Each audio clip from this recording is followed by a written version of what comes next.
Okay, चल same हम लोग क्वेश्चन नंबर 9 की तरफ आते हैं। एंड चलिए हम लोग अपने क्वेश्चंस को स्टार्ट करते हैं। हम लोग देखते हैं। ये है 4x square minus 4x plus 1। तो लेट स्टार्ट अवर टॉपिक।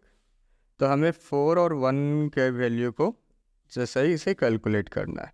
तो हमें 4 लेके आना है। तो -2 into -2 that's called 4, and -2 and -2 ये भी हमारे पास -4 आ ही जाता है। तो हमारे पास जो दो स्प्लिटिंग द टर्म आने वाला है वो है आपका -2x एंड फिर -2x, यही होने वाला है। आई होप आप यहाँ तक समझ गए। तो हम लोग इस दोनों में से क्या क्या कॉमन ले सकते हैं? एक 2 ले सकते हैं, एक x ले सकते हैं। देन 2 2 4, 2 x स्क्वायर से x कॉमन ले, -1 माइनस, अब यहाँ दोनों में से तो कुछ कॉमन नहीं तो 1 कॉमन है। देन 2x और यहाँ पे -1 हो जाएगा equal to 0। Then 2x minus 1 and 2x minus 1 equal to 0। The same case happen here, यहाँ पे सेम चीज़ें आ रही हैं। Then 2x minus 1 equal to 0 and same यही हो जाएगा क्योंकि दोनों तो सेम ही है ना, 2x माइनस 1 ही है।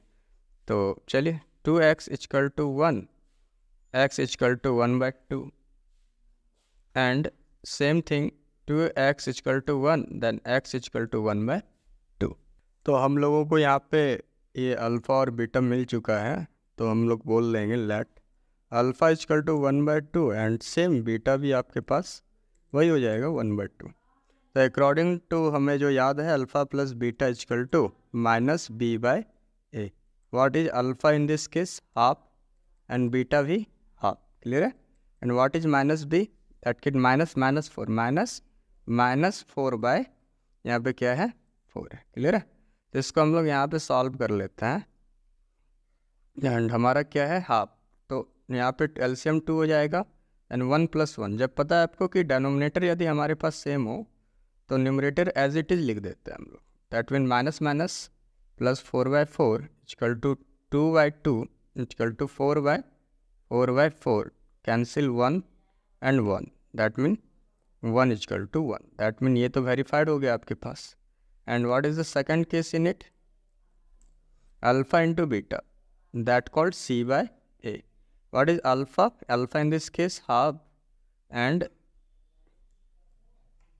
half into half. What is c in this case? 1/4. That called 1 into 1, 1/2 to the 4 equal to 1/4। ये भी हमारा वेरीफाइड हो गया। क्लियर है यहाँ तक? हम लोग नेक्स्ट क्वेश्चन में चलते